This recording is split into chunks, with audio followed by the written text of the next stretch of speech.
एक बिस्तर का ससुराल। सुबह के 5 बजे थे। मुकेश अंगड़ाई लेते हुए अपनी चारपाई से उठ खड़ा होता है। तभी उसे महसूस होता है कि उसकी कमर अटक सी गई है। अरे राम, आज फिर से मेरी कमर टेढ़ी हो गई है। ये चारपाई पर सोने से मेरी तो हर तीसरे दिन कमर दर्द हो जाती है। अब मैं ऑफिस जाकर काम करूं या सारा दिन कमर पर हाथ रखकर हाय हाय करता घूमूं। अरे मम्मी, अब चाहे जो हो जाए, आज तो मैं अपने कमरे के लिए एक बेड लाकर ही रहूंगा। आपका क्या है? आपको तो पूरा दिन घर पर रहना होता है, लेकिन हमें तो बाहर जाकर काम करना होता है। रोज रोज कमर टेढ़ी हो जाती है आपकी इस चारपाई पर सोने से। 4 दिन शहर जाकर पढ़ाई क्या कर ली, गांव के तौर तरीके ही भूल गया। आज इन्हें चारपाई पर सोने में कष्ट हो रहा है, कल को माँ बाप के साथ रहने में भी तकलीफ होगी। हैं? सब समझ रही हूँ मैं। अरे मैं कहती हूँ, क्या परेशानी है इस चारपाई में? तेरे दादाजी ने अपने हाथ से बुनी थी ये, उनका आशीर्वाद है इस चारपाई में। लेकिन तुम आजकल के बच्चे इन बातों का मोल कहाँ समझते हो? तुम्हारे लिए तो ये चारपाई बस एक कूड़ा है, और नहीं तो क्या है। और तुम ही बताओ, जो तुम रट लगाए हुए हो कि नया बेड खरीदना है, बेड ले आओगे तो इस चारपाई का क्या मैं अचार डालूंगी? फिर कल को कहो कि घर में पुरानी चारपाई रखी अच्छी नहीं लगती, इसे निकाल कर बाहर फेंक दो। अरे बेटा, मैं सब समझती हूँ, घर में बड़े बुजुर्गों का अपमान करने की शुरुआत ना इसी तरह होती है। अरे माँ, छोटी सी बात है कि मुझे चारपाई पर सोने में कमर में दर्द हो जाता है, बस इसलिए मैं अपने लिए लकड़ी का पलंग खरीदना चाहता हूँ। इस छोटी सी बात को घसीट के कहाँ से कहाँ ले जा रही हो तुम? तुमसे ना बातों में कोई नहीं जीत सकता। दादाजी को मरे 10 साल हो गए, अब वो चाह कर भी हमें अपना आशीर्वाद नहीं दे सकते, लेकिन मैं अभी जिंदा हूँ। अगर मेरी कमर की थोड़ी भी चिंता कर लोगी ना, तो हो सकता है कि मेरे मुंह से आपके लिए कुछ आशीर्वाद निकल जाए। बेटे की कमर में तकलीफ है, उससे किसी को कोई मतलब नहीं, लेकिन स्वर्गीय दादाजी की आत्मा को शांति मिलती रहनी चाहिए। अरे पता नहीं क्या बेतुका तर्क है ये। जीवित आदमी की कदर नहीं है और मरे हुए की यादें कंधे पर लादे हुए हैं। अरे बेशर्म, तेरे दादा है वो, तेरे बाप के भी बाप, कुछ तो लिहाज कर ले। मरे हुए आदमी को ऐसे अनाप शनाप बोलते शर्म नहीं आ रही? और हमको तो अब लगता है कि तुम्हें शहर भेजकर बहुत बड़ी गलती कर दी है हम लोग। शहरी रंग ढंग वेशभूषा सब शहरी सीख कर आ गए हो। आज फिर से सुबह सुबह मुकेश के घर में तू मैं छिड़ गई थी। मुकेश बचपन से अपने माता पिता के साथ एक छोटे से कस्बे में रहकर बड़ा हुआ था। 12वीं से आगे की पढ़ाई करने के लिए मुकेश शहर गया और फिर कई सालों की मेहनत के बाद एक काबिल इंजीनियर बनकर वहां से लौटा। कई साल तक तैयारी करने के बाद मुकेश की अब अपनी ही जनपद में सरकारी दफ्तर में नौकरी लग गई थी, जिसके कारण वो फिर से अपने माँ बाबूजी के साथ आकर रहने लगा था। यूं तो मुकेश बस 7-8 साल ही घर से बाहर रहा था, लेकिन इन 7-8 सालों में उसकी पसंद नापसंद रहन सहन सब बदल गया था। मेरी सहेली के यहाँ से बहुत बढ़िया रिश्ता आया है, मैं तो कहती हूँ यहीं पर हाँ बोल देते हैं। अरे गांव में सब्जी मंडी का काम है उनका, अच्छे पैसे वाले लोग हैं, खूब बढ़िया दान दहेज देंगे। माँ, मुझे गांव की लड़की से शादी नहीं करनी। अच्छा, क्यों नहीं करनी गांव की लड़की से शादी? तुम्हारी माँ भी तो गांव की है, छोड़ दे मुझे फिर। बिन बात का बतंगड़ मत बनाया करो माँ। शादी मुझे करनी है, जिंदगी मुझे बितानी है, इसलिए लड़की भी मैं खुद पसंद करूंगा। और हाँ, इस मामले में मुझ पर दबाव बनाने की कोशिश मत करना, वरना मैं कभी शादी ही नहीं करूंगा। बेटे की पसंद को ध्यान में रखकर विद्या आसपास के शहर में अपने बेटे के लिए रिश्ते देखने लगती है। कुछ ही दिनों में मुकेश के लिए विद्या को एक दीपा नाम की लड़की पसंद आ जाती है, जो शहर की रहने वाली थी और मुकेश की तरह पढ़ी लिखी भी थी। मुकेश के हाँ कहते ही दोनों का रिश्ता पक्का हो जाता है और जल्दी ही शादी करके दीपा मुकेश के घर आ जाती है। शादी के बाद, अरे भैया आइए ना, ये बेड उठाकर अंदर वाले कमरे तक ले चलिए। हाँ हाँ, इस तरफ। अरे बहू, क्या है ये सब? ये ट्रक भरकर सामान तूने मंगवाया है क्या? जी माँ जी, ये मेरे मायके से आया है। मेरे पापा से कहा था मैं अपने ससुराल पहुँच जाऊँ, इसके बाद सामान भिजवाना, ताकि मैं अपनी पसंद से सब एडजस्ट कर सकूँ। ये देखिए माँ जी, ये मेरा डबल बेड है और ये मेरे बेड पर लगने वाले गद्दे। एक बार सब सेट हो जाए ना, फिर आप आराम से देखना। अरे बहू, क्या ज़रूरत थी ये बेड लेकर आने की? हमारे घर में क्या चारपाई की कमी है? और ये लकड़ी के सख्त सख्त बेड पर सोने से ना तमाम तरह की बीमारियां होती हैं। मैं तो पहले ही बता रही हूँ, मेरा बेटा इस बेड पर नहीं सोने वाला। तुझे सोना है तो सो जा, वो तो चारपाई पर ही सोएगा। क्या? कहाँ चारपाई पर सोएंगे? और ये एक चारपाई पर हम 2 लोग कैसे सोएंगे, ये आप ही बता दो। आजकल के ज़माने में चारपाई पर कौन सोता है मम्मी जी? दुनिया कहाँ से कहाँ पहुँच गई और आप चारपाई पर अटकी हुई हैं। हमने तो अपनी सारी उम्र चारपाई पर सोकर गुजार दी, हमारा तो कुछ नहीं बिगड़ा। आजकल की लड़कियां शादी हुई नहीं नए नए चौचले करने शुरू कर देती हैं। इसीलिए तो मैं खिलाफ थी शहर की लड़की लाने की। अब आ गई ना ये गोरी मैम, अब देखो घर के रंग ढंग कैसे बदलने वाले हैं। कुछ देर बाद दीपा के कमरे में नया बेड सेट हो गया था। बेड के कमरे में लग जाने से कमरे का तो जैसे हुलिया ही बदल गया था, जिसे देखकर विद्या देवी को कुछ खास अच्छा नहीं लग रहा था और उसने अपना मुंह टेढ़ा कर लिया। अगले दिन सुबह, अरे वाह दीपा, तुमसे शादी करके जो सबसे अच्छी बात हुई है ना, वो ये कि मुझे इस सड़ी हुई चारपाई से छुटकारा मिल गया। अरे साल भर से ऊपर हो गया चिल्लाते हुए कि मेरे कमर में दर्द है, कमर में दर्द है, लेकिन माँ के कान पर जूं ही नहीं रेंगती। आज इस बेड पर सोकर जितना आराम मिला है ना, क्या ही बताऊं, दिल खुश हो गया। अरे चिंता मत करिए, अब आपकी कमर का दर्द ना कोसों दूर भाग जाएगा। इस बेड पर जो मैंने गद्दा लगाया है ना, ये स्पेशल कमर दर्द वाला ही गद्दा है। इस पर सोने से कमर दर्द नहीं होता। आप ही छूकर देखिए ना, कितना नरम और मुलायम है कि एक बार बिस्तर पर लेट जाओ तो उठने का मन ही नहीं करता। ये तो तुम ठीक कह रही हो, गद्दा तो वाकई बहुत ही नरम है। अब इस बिस्तर का मुकाबला चारपाई भला कैसे कर सकती है। खैर कोई बात नहीं, माँ तुम्हें चारपाई पसंद है ना, तुम आराम से चारपाई पर सो, हमें कोई एतराज़ नहीं। लेकिन मैं तो अब अपने बेड पर ही सोऊंगा। आपकी चारपाई लाकर आपके कमरे में खड़ी कर देता हूँ। दादाजी की याद है ना, इसे आप संभाल के रखना। ये मुकेश तो इस बहू के बेड का बिल्कुल ही दीवाना हो गया है।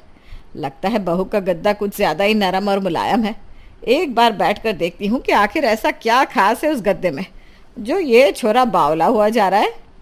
जैसे ही बहू दीपा नहाने के लिए बाथरूम में जाती है, सास विद्या बहू के कमरे में जाकर उसके बिस्तर पर लेट जाती है। बात तो छोरा बिल्कुल सही कह रहा था।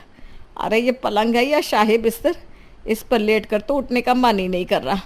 वाकई बड़ा आरामदायक है ये तो। इस पर लेटने के बाद अब मुझे अपनी चारपाई बिल्कुल बेकार नजर आ रही है। ऐसा करती हूँ, कुछ जुगाड़ लगाती हूँ ताकि बहू का पलंग कुछ देर आराम करने को मुझे मिल जाए।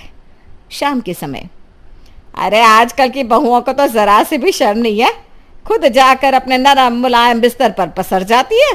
बूढ़ी सास बेचारी दिन भर इस खटिया पर पड़ी रहे, चिंता किसे है उसकी।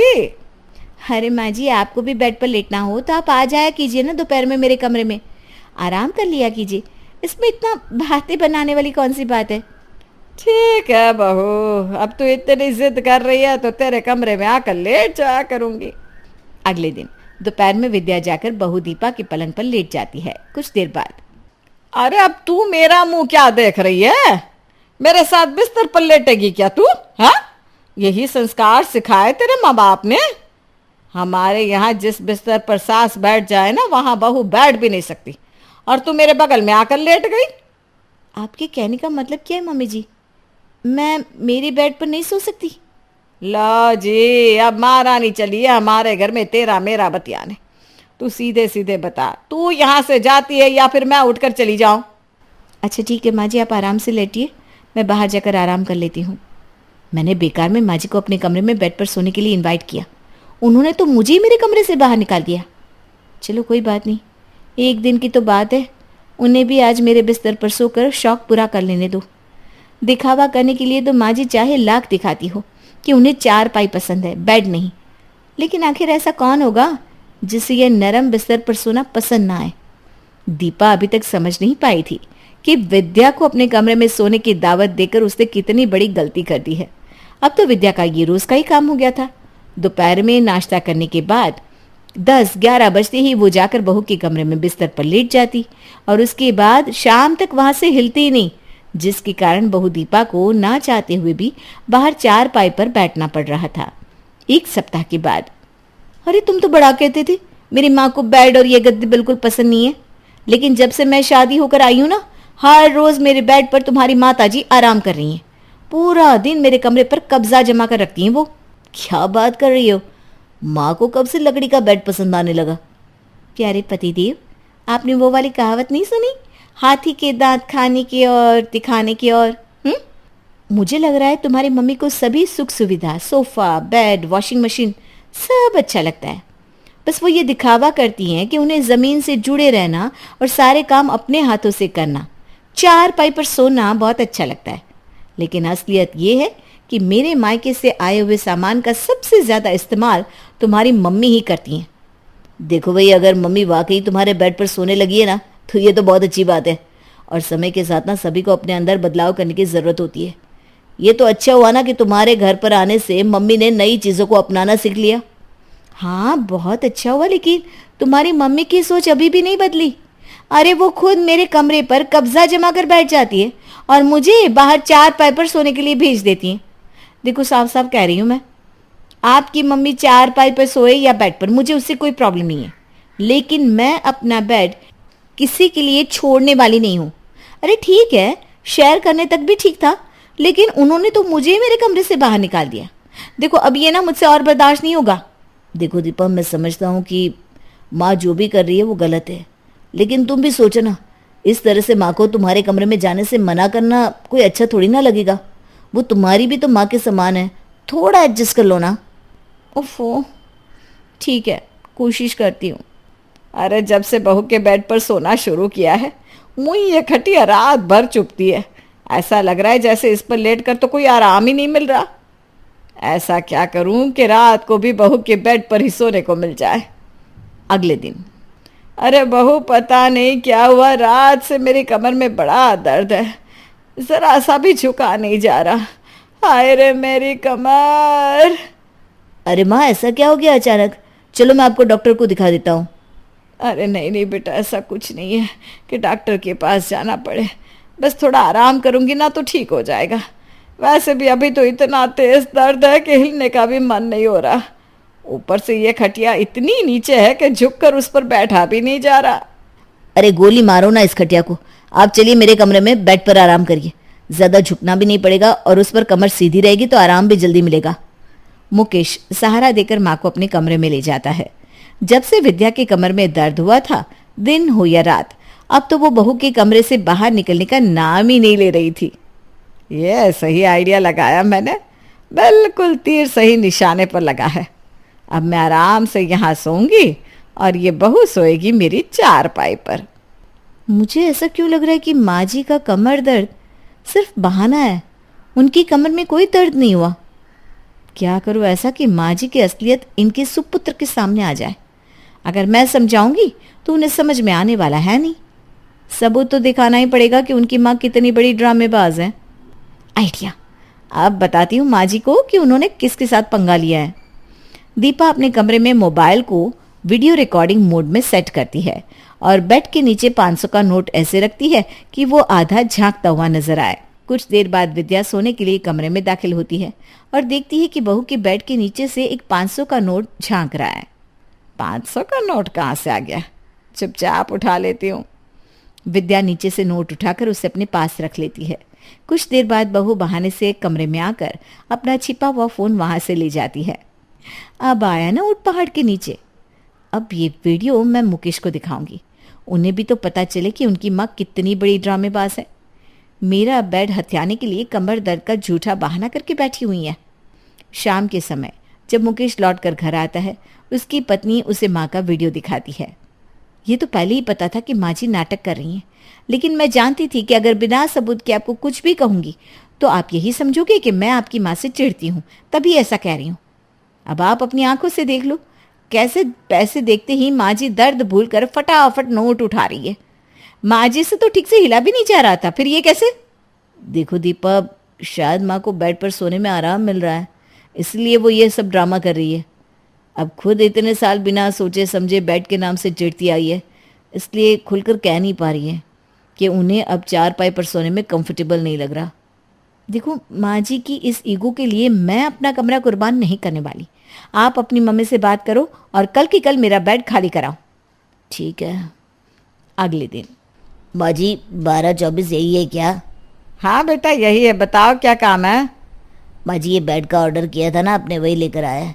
बताइए कहाँ लगाना है? अरे बेटा, हमारे घर पर पहले ही बेड है, गलत एड्रेस पर आ गए हो तुम।